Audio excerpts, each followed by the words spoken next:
Good afternoon. My name is Donna Rice. My family home is only a few miles from here, and EPA turned it into a Superfund site. It's one of the worst in the country. I am speaking today to you to tell our story and make sure what happened to us does not happen to you.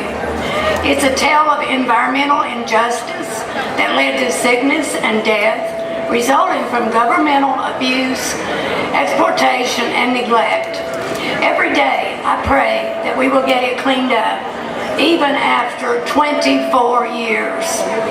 EPA discovered contamination migrating onto my property in 1990, coming from the CTS of Asheville, Inc. Superfund site, and began after the state had warned them 2 times.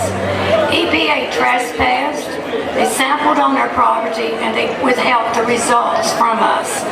We were left drinking contaminated water for 9 more years.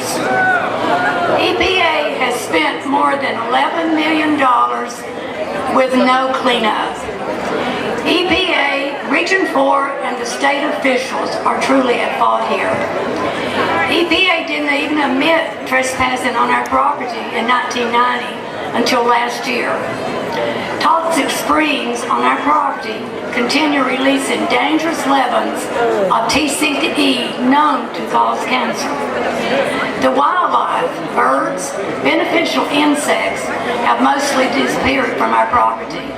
Our air is unsafe to breathe, and our land, home to 4 generations of rices, is worthless. My husband Larry is a retired Vietnam veteran. He has served his country for 42 years, awarded 2 Purple Hearts. Larry was diagnosed with a brain tumor in 1999. He has had 6 craniotomies, radiation implants, 3 shunts to drain fluid from his brain. My granddaughter, Devin, has a rare brain tumor.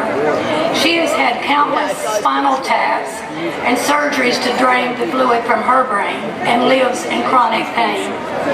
Devin is unable to look after her 15-year-old son. At 76, I care for my great-grandson and my disabled husband. EPA has blamed us for years for holding up progress.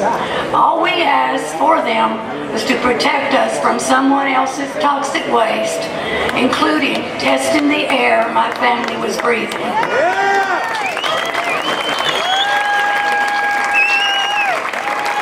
Our demands were validated this past June when my son Terry and 12 others were relocated by EPA due to the hazardous TCE vapors that they had been breathing. They are environmental refugees in Asheville. Every day we are consumed with anxiety from what has done to us and the impact of corporate pollution.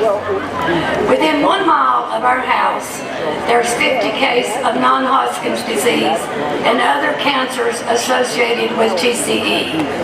We've seen too many friends and family die, and to think it could have all been prevented. Our community took a stand and is fighting back. We will continue to fight until the spread of pollution is stopped, EPA cleans the contamination at its source,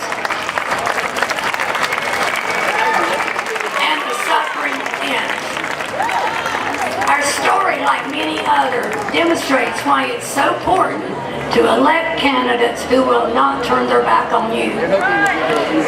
Demand environmental and health justice for everybody. Register to vote. Take others to the poll on November the 14th.